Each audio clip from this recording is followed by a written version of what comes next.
समाजवाद की बात होती थी, लेकिन पूरे देश का एक रूपता से कल्याण करने का विचार ऐसे किसी भी राजनीतिक थॉट में, किसी भी राजनीतिक विचारधारा में नहीं था जिसमें हमारी सनातन संस्कृति के आधार पर विचार करते हुए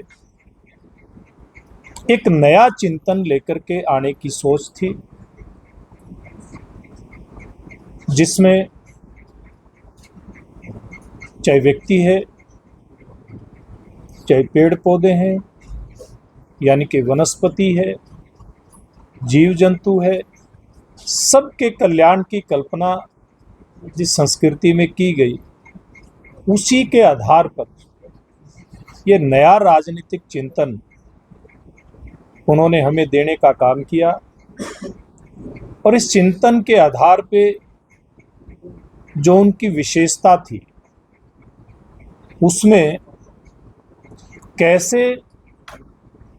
गरीब व्यक्ति को सहारा देकर के आगे बढ़ाया जाए, इसकी व्यवस्था थी कि जो आगे बढ़ गया है समाज के अंदर कर्म करते हुए, ये उसकी जिम्मेवारी बनती है कि जो समाज में किसी भी रूप में पिछड़ा है उसको हम हाथ पकड़ करके मुख्य धारा में शामिल करने का काम करें, ना कि अन्य जो राजनीतिक विचार रहे जिसमें सर्वहारा की तानाशाही तक की व्यवस्था की गई थी। उस चिंतन के अंदर उसमें केवल पूंजीवाद की व्यवस्था उस राजनीतिक चिंतन के अंदर थी, लेकिन यहाँ पर समग्रता से विचार करते हुए कैसे मानव मात्र के कल्याण का रास्ता लोकतांत्रिक व्यवस्था के माध्यम से निकले, इस बात का चिंतन और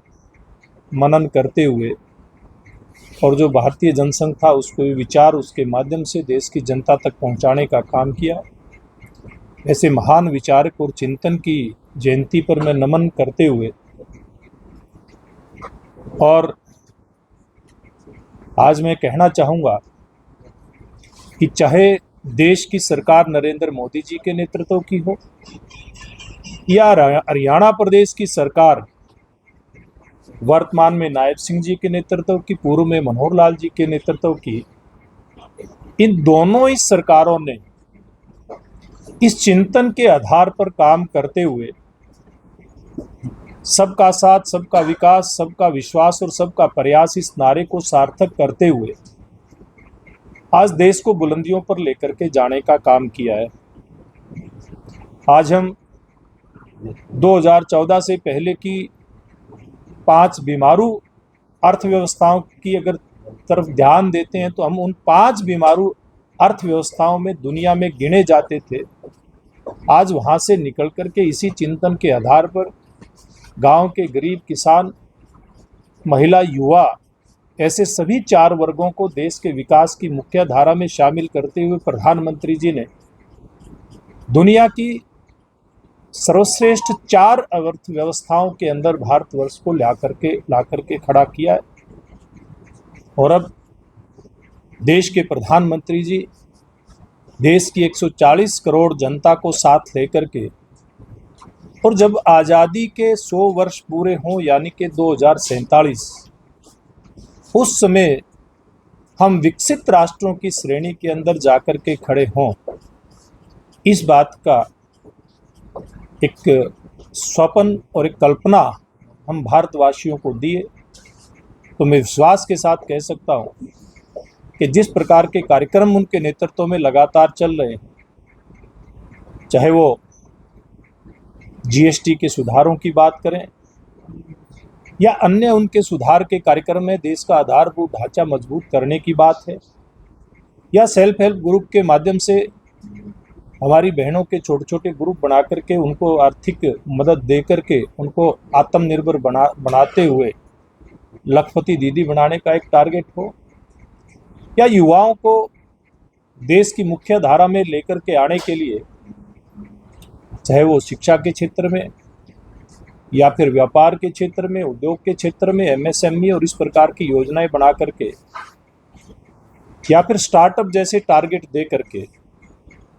ऐसे सभी वर्गों को शामिल करते हुए ये लक्ष्य दिया गया है कि हम 2047 तक विकसित राष्ट्रों की श्रेणी में खड़े हों। तो मैं दावे के साथ ये बात कह सकता हूँ, जैसे हम 5 बीमारू अर्थव्यवस्थाओं में से निकल कर के आज दुनिया की चौथी अर्थव्यवस्था बनने में कामयाब हुए हैं, तो हम निश्चित ही आज़ादी के 100 वर्ष होते होते विकसित राष्ट्रों की श्रेणी के अंदर जाकर के अपना स्थान सुनिश्चित करेंगे। और इसीलिए पूरी दुनिया में जो हमारा व्यापार बाकी देशों से अपने आप को अछूत समझता था, हमारे देश के अंदर अलग अलग स्तरीय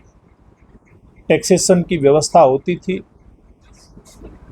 उस सारी व्यवस्था को समाप्त करते हुए, उस इंस्पेक्टरी राज को समाप्त करते हुए एक देश एक टैक्स इस अभियान को लिया और जीएसटी व्यवस्था को लागू किया। उस समय विपक्ष के बहुत सारे दलों ने, बहुत सारे नेताओं ने इसकी कड़ी आलोचना की थी, बहुत कटु शब्दों में इस व्यवस्था की आलोचना करते थे। लेकिन अब इसमें जिस प्रकार से उन्होंने मुख्यतः 2 स्लैब रखी हैं, 5% और 18% की जीएसटी के लिए, उसके चलते जो कटु आलोचना इस जीएसटी व्यवस्था की करते थे, इसको लागू करने के लिए प्रधानमंत्री जी को 100 गालियां देते हुए नहीं थकते थे, आज वही इस बात का श्रेय लेने के लिए तैयार हैं कि इस व्यवस्था की शुरुआत तो कभी हमारे कार्यकाल में हुई थी। तो ऐसे ऐसे कदम उठा करके देश के प्रधानमंत्री जी ने हमारी अर्थव्यवस्था को मजबूत करते हुए और कैसे आम जन, गरीब, किसान, मजदूर तक इस व्यवस्था का लाभ पहुँचे,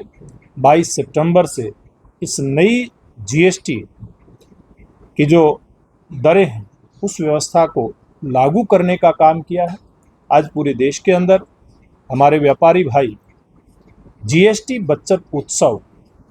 मना रहे हैं। आज अगर हरियाणा प्रदेश की बात करें तो हरियाणा प्रदेश के कोने कोने में इस प्रकार के कार्यक्रमों का आयोजन हो रहा है। कहीं पर संगोष्ठियाँ हो रही हैं,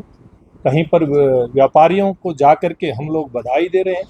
उनको पुष्प भेंट कर रहे हैं कि आप लोगों के लिए एक बड़ा जीएसटी बचत उत्सव आया है। और संयोग से, सौभाग्य से नवरात्र भी है, भविष्य में दशहरे का और दीपावली का त्यौहार भी आने वाला है। तो इस त्यौहार के सीजन में हम सब के लिए मोदी जी